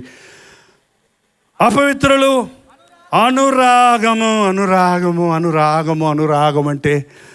అనురాగం అంటే ప్రేమ అండి. ప్రేమలో స్పెషల్ ప్రేమ. నీకు పిల్లలంటే ఇష్టం ఉండొచ్చు. మీ పెద్దమ్మ చిన్నమ్మ పిల్లలు ఉంటారు కదా, అందరు కజిన్స్ ఉంటారు కదా, అందరినీ కలిసిమెలిసి ప్రేమిస్తాం మనం. కానీ మన పిల్లలు అయ్యేటప్పటికీ ఒక విధమైన అనురాగం ఉంటుంది వారి మీద. ఏంటంటే సహజంగా వచ్చేటువంటి నా బిడ్డ, నా పేగు తెంచుకొని పుట్టిన బిడ్డ, నే కన్న బిడ్డ అనే అనురాగం ఉంటుంది. నేను కట్టుకున్న భార్య అనే అనురాగం ఉంటుంది. కానీ ఈ రోజున అంచెదినాల్లో అనురాగం ఉండదంట. కన్నబిడ్డను రోడ్డు మీద వదిలిపెట్టి వెళ్ళిపోద్దంట తల్లి. ఇది ఎక్కడ భయంకరం అండి. కన్నబిడ్డను రోడ్డు మీద వదిలిపెట్టేసి పెట్టకుప్పలో పడేసిందంట, ఒక ఆమె చెత్తకుండీలో పడేసిందంట. అంటే తల్లి అయిన మరచును కానీ అంటే ఎందుకు మరుస్తే తల్లి అనుకునేవాళ్ళం. కానీ దేవుడు వాక్యంలో ముందే రాయబడింది, తల్లి అయిన మరచును కానీ నేను నిన్ను మరువను అని. అనురాగ రహితులు. నిన్ను నమ్ముకొని నీతో 50 ఏళ్ళు కాపురం చేసిన భార్యని, లేక 30 ఏళ్ళు కాపురం చేసిన భార్యని ఎలా వదిలిపెట్టేస్తావండి? నాకు అర్థం కాదు. ఎలా వదిలిపెట్టేస్తావు? మన ఉప్పాడలో మీటింగులు జరిగాయి ఇలాగే. కొంతమంది సహోదరులు చెప్పారు, 2 పాపలను తీసుకొని వచ్చింది, కుమార్తెలు తీసుకొచ్చింది ఒక తల్లి. నా 2 బిడ్డల్ని నన్ను వదిలిపెట్టి మా ఆయన ఎటో వెళ్ళిపోయాడండి, 6 సంవత్సరాలు అయిపోయింది, అడ్రస్ లేదండి, నాన్న తిప్పలు పడుతున్నాం మేము. అరే కన్న బిడ్డలు ఉన్నారే, కట్టుకున్న భార్య ఉందే, కనీసం ఎక్కడున్నా ఒక మాట ఫోన్ చేసి చెబుదాం, కొన్ని 4 డబ్బులు పంపిద్దాం, పోని వాళ్ళ దగ్గరికి వెళదాం, లేదా రప్పించుకుందాం అన్న ప్రేమ కూడా లేకుండా నా బతుకు నేను బతకాలి, నా సుఖం నేను చూసుకోవాలి. ఇదే విపరీతమైన బుద్ధులు ఈ అంచెదినాల్లో. ఎక్కడ చూసినా మనుషులు ఇటువంటి స్థితిలో మారిపోవడం చూస్తున్నాం. ఇటువంటి విపరీతమైన విషయాలు మన ఇళ్లల్లో, మన ఇళ్ల పక్క, మన ఊరుల్లో, మన దేశంలో కూడా మనం గమనిస్తున్నాం. ఎందుకనే బైబిల్ చెప్తుంది, ఇవన్నీ అంచెదినాలు, జాగ్రత్తగా ఉండండి. అనురాగరహితులు, అతిద్వేషులు, అపవాదికులు. అతిద్వేషులు అంట. ఎవడన్నా నేను ద్వేషిస్తే నువ్వు ద్వేషించవచ్చు. ఏంటండి, కయ్యూను అర్పణిస్తే దేవుడు అంగీకరించలా, హేబేలు అర్పణ దేవుడు అంగీకరించాడు. హేబేలు ఏమన్నా కయ్యూను తిట్టాడా, ఎగతాళి చేశాడా? ఏం చేయలా. కానీ అనవసరంగా కయ్యూను హేబేలు మీద కోపం పెట్టుకొని పొడి చేశాడు, చంపేశాడు. ఈ రోజున అటువంటి మనుషులు ఉన్నారు. ఇంకొకడు బాగుండకూడదు. నేను బాగోనప్పుడు నాకు లేనిది వాడికి ఎందుకు ఉండాలి? నా కాలు ఇరిగింది, వాడి కాలు ఇరగొట్టేస్తా. నేను ఫెయిల్ అయ్యా, వాడిని ఫెయిల్ అయ్యాడని నిరూపిస్తా. నేను పనికిమాలిన అయిపోయా, వాడిని కూడా పనికిమాలిన చేస్తా అనే మనస్తత్వం కలిగిన మనుషులు ఈ రోజున దేవుని స్వారూప్యాన్ని వదులుకొని, దేవుని గుణగణాలను వదులుకొని సాతాను మనుషులుగా మారటం చూస్తున్నాం. అపవాదికులు ఇతరుల మీద అపవాదాలు వేసేవారు, నిందలు వేసేవారండి. పాస్టర్ల మీద ఈ రోజున కొంతమందికి పని పాట ఉండదు. ఆ యూట్యూబుల్లో పెడతా ఉంటారు ఆ పాస్టర్ గారుల సంగతి. మనకి ఎందుకు చెప్పండి? ఒకవేళ పాస్టర్ గారులు సరిలేకపోతే దేవుడు చూసుకుంటాడు.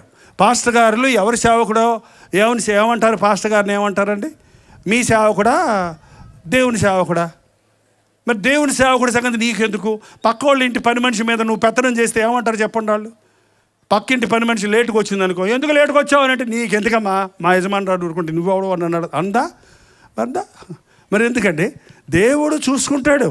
తీర్పు ఉంది, మీకంటే కఠినమైన తీర్పు ఉంది మాకు. మీకు ఒకంతే, మాకు బోధకులకు 2 అంతల తీర్పు అంట. బోధించావు కదా, జీవించావా, ఇతరులకు ప్రకటించావు, దాన్ని అనుసరించావా అని మమ్మల్ని కఠినంగా దేవుడు తీర్పు తీరుస్తాడు. కొంతమంది సేవకులకి ఇది తెలియటం లేదు పాపం. ఏదో నోటికొచ్చి చెప్పేసేసి వాళ్ళకే ప్రసంగం అనుకుంటున్నారు. కానీ ఒకరోజు దేవుని సింహాసనం ముందు మీతో పాటు నేను నిలబడాలి. నేను నోటితో మాట్లాడిన ఇన్ని ప్రసంగాలు చేసిన ప్రసంగాలు లోబడ్డానా లేదా అని జవాబు చెప్పాలి. అందుకే పౌలు అన్నాడు, ఇతరులకు బోధించిన తర్వాత నేను భ్రష్టుని అయిపోతానేమోనని నన్ను నేను నల్లగొట్టుకుంటున్నా, నన్ను నేను సరి చేసుకుంటున్నా. అంచె దినాలలో మనుషులు అపవాదాలేసి లేనిపోని పుకారులు పుట్టించి భార్యాభర్తలను విడగొడుతున్నారండి ఈ రోజుల్లో. తండ్రికి కుమారుడికి భేదం పెట్టించి వాళ్ళని ఎలాగోలాగా విడగొట్టేసి పెద్ద గొప్ప కార్యం చేశాను అనుకుంటున్నాడు. ఇతరుల మీద నిందలు మోపి పుకార్లు పెట్టి యూట్యూబుల్లో అవి పెట్టి ఇవి పెట్టి ఊరందరికీ తెలియజేసి ఏదో గొప్పగా నేను రీచ్ అయిపోయాను. నేను ఏంటి రీచ్ అయ్యేవరా నువ్వు? ఏం రీచ్ అయ్యావు? ఒక దుష్టత్వాన్ని లోకానికి పంచి, ఒక అబద్ధాన్ని నిజంగా నిరూపించి, ఒక చిన్నదాన్ని ఏలంత దాన్ని కొండంత చేసి దాన్ని పెద్ద గొప్ప కార్యం చేసావు అనుకుంటున్నావు. ఇది అంచె దినాలలో మనుషులకు వచ్చే విపరీత బుద్ధుల్లో ఒక బుద్ధి. అపవాదకులు, అజితేంద్రియులు. మనకి పంచేంద్రియాలు ఇచ్చారండి, నోరు, కన్ను, ముక్కు, చెవి, చర్మం. ఏంటండి ఈ ఇంద్రియ నిగ్రహాలు మనకు కలిగి ఉండాలి. మనం చూసిందంతా వాసించకూడదు, నోరు ఆశించిందల్లా తినేయకూడదు, చెవులు వినిందంతా నమ్మేయకూడదు. ఏంటండి ఎవరన్నా వచ్చి మన మీద హలో అనగానే ఐ లవ్ యూ, ఏంటో ఐ లవ్ యూ, నీ శీలాన్ని పాడు చేయడానికి వచ్చాడు. నీ మీద చెయ్యేసినోడు అందరూ నిన్ను నమ్మేవాడు, నిన్ను బాగు చేసేవాడు అనుకున్నావా? నిన్ను ప్రేమించేవాడు అనుకున్నావా? అంటే ఈ స్పర్శ బస్సుల్లో రాసుకుంటారంట, పూసుకుంటారా. ఎక్కడ లవ్ చేసావమ్మా అని అడిగాము ఒక ఆమెని. ఒక అమ్మాయి, నాన్న లవ్లో పడిపోయాను అంది. ఎట్ట పడిపోయావమ్మా? ఎక్కడంటే బస్సులో అన్నా. బస్సులో ఎట్ట పడ్డావు? బస్సులో ఆయన నాకు తగిలాడన్నా, నేను ఆయన తగిలానన్నా, అంతే మా ఇద్దరికి లవ్ పుట్టేసిందన్నా. మరి ఇప్పుడు ఏమైంది? ఫెయిల్ అయిపోయిందన్నా. ఏంటి ఫెయిల్ అయింది? లవ్ నెవర్ ఫెయిల్స్ అని ఉంది బైబిల్లో. ప్రేమ కాదు ఇది, ఇది ఇచ్చ, ఇది తుచ్చమైన ఇచ్చలు, ఇది లస్ట్, ఇట్స్ నాట్ లవ్. ఈ రోజున అనేక మంది శరీరంతో పాపం చేయటం లేదు కానీ నోటి మాటలతో పాపం చేస్తున్నారు. కొంతమందికి పాపం వెంటమంటే చాలా ఇష్టం, చాలా ఇష్టం. చేసేవాడు చేస్తుంటే చూసేవాడు చూస్తానికి ఇష్టం. అపవిత్రమైన దృశ్యాలు కావాలి. మనుషుడు కళ్ళు తృప్తిపరిచేవి కావాలి. వ్యభిచారం చేయవద్దన్న మాట మీరు విన్నారు కదా. నేను మీతో చెప్పినదేమనగా, ఒక స్త్రీని మోహపు చూపుతో చూచు ప్రతివాడు అప్పుడే తన హృదయంలో వ్యభిచారం చేస్తున్నాడు. దేవుడు శక్తియు బలమును ఇంద్రియ నిగ్రహములు కలిగిన ఆత్మను మనకి ఇచ్చాడు. నేను నా కన్నులతో నిబంధన చేసుకున్నాను, నా కన్యకను నేను ఎలాగో చూస్తున్నాడు యోబు. వ్యర్థమైన వాటిని చూడకుండా నా కన్నులు తిప్పివేయని ప్రార్థించాడు దావీదు. నీ కళ్ళు నీ అదుపులో ఉండాలి. పాపము మానలేని కన్నులు గలవారి అంచెదినాల్లో బయలుదేరుతున్నారు. షోకేసుల్లో బొమ్మలు చూసి, ఆ బొమ్మలకున్న నగలు చూసి, వస్త్రాలు చూసి అలాంటివి కట్టుకోవాలని ఆశతో అప్పులు చేసి కొని తిప్పలు పడేవాళ్ళంతా ఉన్నారు. నీ కళ్ళు, నీ నోరు, నీ చెవులు, నీ పంచేంద్రియాలు నిగ్రహించుకోగలిగిన ఆశా నిగ్రహం అని ఆత్మఫలం మనలో ఉండాలి. ఈ అంచెదినాల్లో మనుషులు పాడైపోతుండగా అజితేంద్రియులు, క్రూరులు, సజ్జన ద్వేషులు, ద్రోహులు, మూర్ఖులు, గర్వాంధులు. ఎన్ని డిగ్రీలో చూడండి ఇవన్నీ. ఒక్కటన్నా సరిగా ఉందా? దూషకులు, తల్లిదండ్రులకు అవిధేయులు, కృతజ్ఞత లేనివారు, అపవిత్రులు, అనురాగరహితులు, అతిద్వేషులు, అపవాదకులు, అజితేంద్రియులు, క్రూరులు, సజ్జన ద్వేషులు, ద్రోహులు, మూర్ఖులు, గర్వాంధులు. లోకం ఇలాంటి వారితో నిండిపోయిన వలనే భేదాలు, విభేదాలు, గొడవలు, కోర్టులు, పోలీస్ స్టేషన్లు ఫుల్. ఎక్కడ చూసినా నేరం, ఎక్కడ చూసినా మానభంగాలు, ఎక్కడ చూసినా క్రూరమైన కార్యాలు. ఒక అమాయకుల మధ్యలోనికి వెళ్ళి ఒకడు హ్యూమన్ బాంబ్ అంట, వాడు చచ్చేది చావక వాళ్ళ మధ్య కూర్చొని వాళ్ళతో పాటు అందరినీ చంపేస్తే అదేదో గొప్ప కార్యం సాధించాను అనుకుంటున్నాడు. క్రూర కార్యాన్ని చేస్తూ పిచ్చెక్కి పిస్టల్ చేత్తో పట్టుకొని గడగడ స్కూల్లోకి వెళ్ళి పిల్లల్ని కాల్చేసే మూర్ఖులు ఉన్నారు ఇవాళ. ఎందుకు చంపుతున్నాడో తెలియదు, ఎందుకు బతుకుతున్నాడో తెలియదు, ఎందుకు జీవిస్తున్నారో తెలియదు. గమ్యం లేని జీవితం జీవించేవారు నిత్య నరకానికి సిద్ధపడుతున్నారు. ఇలాంటి ప్రపంచంలో యేసు ప్రభువును నమ్మిన బిడ్డగా నీ ఉంటే నీ హృదయాన్ని శుద్ధిగా కాపాడుకోవాలి. పైకి భక్తి గల వారి వలె ఉండి దాని శక్తిని ఆశ్రయించిన వారై ఉందురు.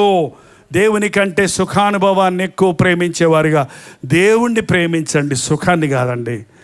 నీ భక్తి పైన వేషభాషల్లో కాదు, అంతరంగంలో ఉండాలి. నీ మాట అవునంటే అవును, కాదంటే కాదుగా ఉండాలి. నీవు ఇటువంటి హృదయాన్ని, జీవితాన్ని కాపాడుకో. ఇలాంటి పాపాలకు చోటు లేకుండా చేయి. నేను ఒక్కసారి మాట చెప్తున్నాను, గమనించి వినండి.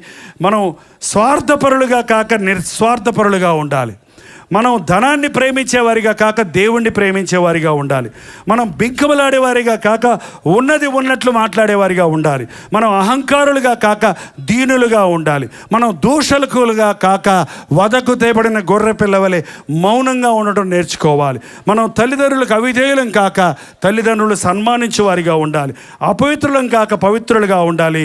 అనురాగ రహితులుగా కాక అనురాగం కలిగిన వారిగా ఉండాలి. ద్వేషకులుగా కాక ప్రేమికులుగా ఉండాలి. అపవాదకులుగా కాక యథార్థాన్ని పలికేవారిగా ఉండాలి. అజితేంద్రియులుగా కాక ఇంద్రియ నిగ్రహములు కలిగిన వారిగా ఉండాలి. క్రూరులుగా కాక దేవుని నమ్మిన వారు శూర కార్యాలు చేస్తారన్న రీతిగా మేలైన మంచి కార్యాలు చేసేవారిగా ఉండాలి. సజ్జన ద్వేషులుగా కాక సజ్జన ప్రియులుగా మనం ఉండాలి.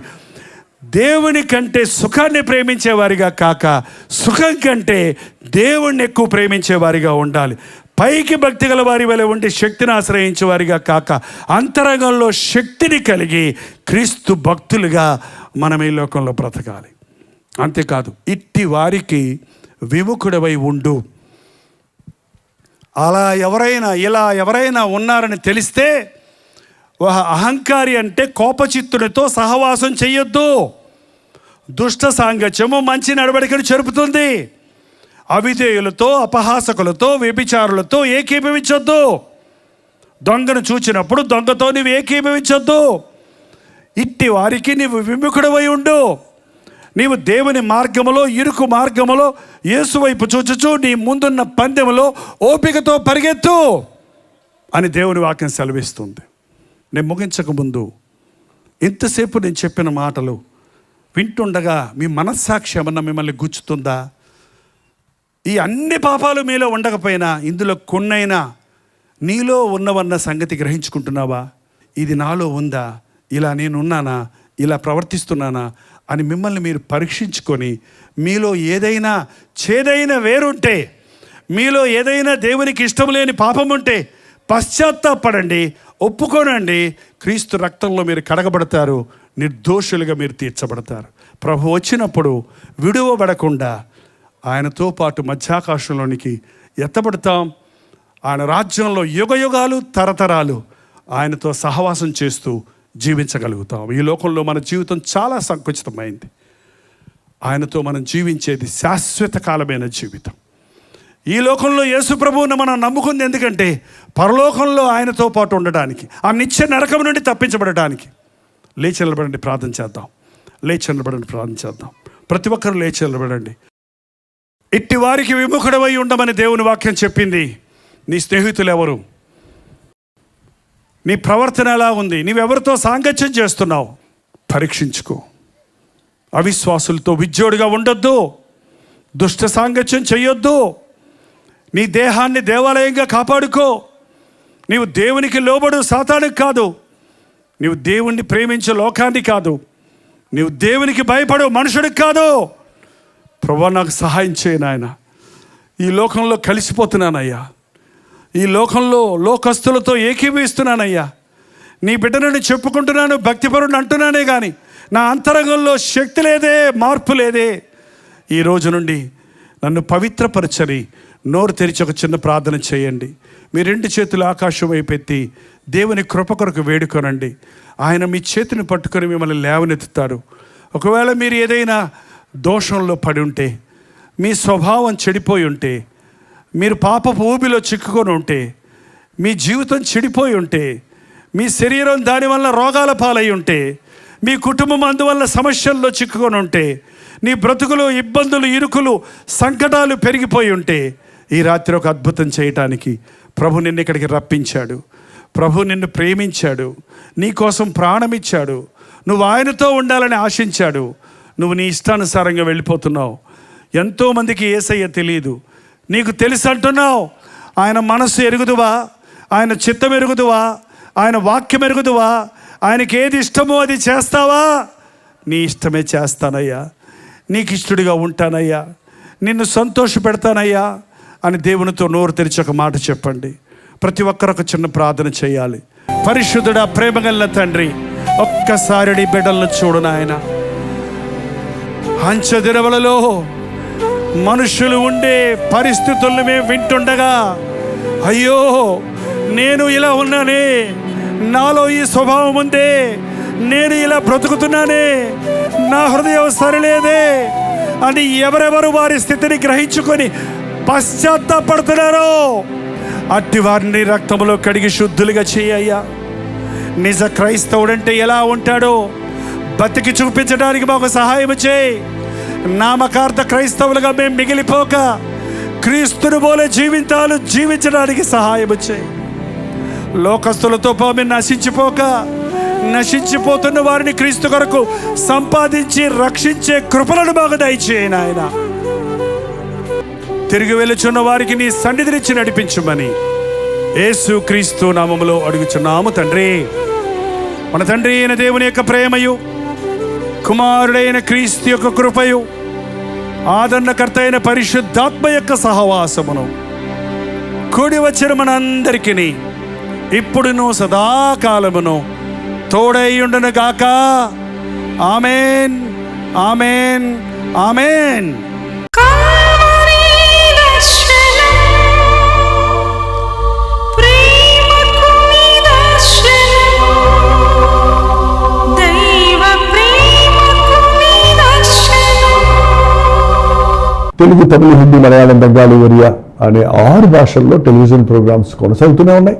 భారభరితమైన పరిచయంలో మీరు సహకరించాలని ఆశిస్తే, ప్రభువు మిమ్మల్ని ప్రేరేపిస్తే మీ విరాళాలు, కానుకలు పంపించవచ్చు. అవి నేరుగా టీవీ ఛానల్స్కి వెళ్తే అందులో ఏది మేము మా సొంత ఖర్చుల కొరకు ముట్టుకోవట్లేదు, వేరే పరిచయ కొరకు ముట్టుకోవట్లేదు. టెలివిజన్ పరిచయలో ఇంకా సువార్త వినని వారికి అది అందించాలని ఆశతో 20 సంవత్సరాలుగా కొనసాగుతున్న పరిచయం కొరకు ప్రార్థించండి, ఈ సహకారాన్ని అందించండి.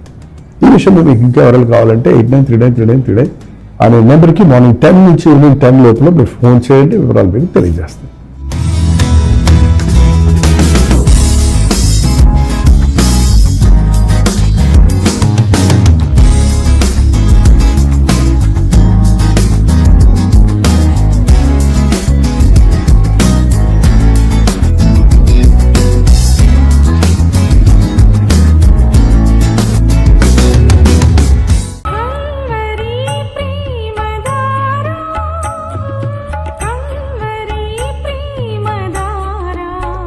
కల్వరి ప్రేమధార అనే మా ద్విమాస పత్రికను ఈ మధ్య త్రైమాస పత్రిక అంటే 3 నెలలకి ఒక్కసారి మాత్రమే ప్రింట్ చేయగలుగుతున్నాం.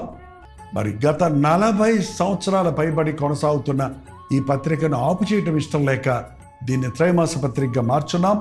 మీరు కల్వరి ప్రేమధార పత్రికను చదువుతున్నారా?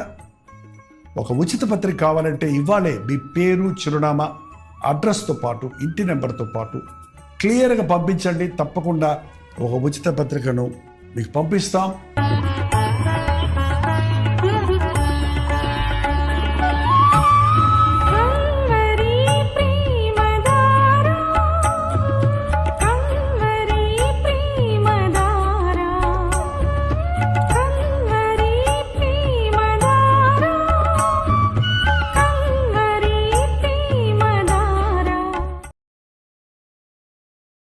ఒక నిమిషం, మీ ఆధ్యాత్మిక జీవితాన్ని బలపరిచే అనేక పుస్తకములు, బైబిల్ సంబంధించిన పుస్తకములు, మీ సమస్యలకు పరిష్కారాలు కలుగజేసేవి, మీ ఆధ్యాత్మిక జీవితాన్ని బలపరిచేవి, మీ విశ్వాసమును వృద్ధి చేసేవి, యవనస్తులకు, స్త్రీలకు, పురుషులకు, అలాగే కుటుంబాలకు ఉపయోగకరమైన వర్తమానాలతో నిండిన అనేక పుస్తకములు, ఇంచుమించు 50 పుస్తకములు సిద్ధపరుచున్నాం. ఈ 50 పుస్తకాలు మీకు కావాలంటే ఇప్పుడే 08939393939 నెంబర్కి కాల్ చేసి తెలుసుకోండి.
ఇది ఆదరణ ధ్వని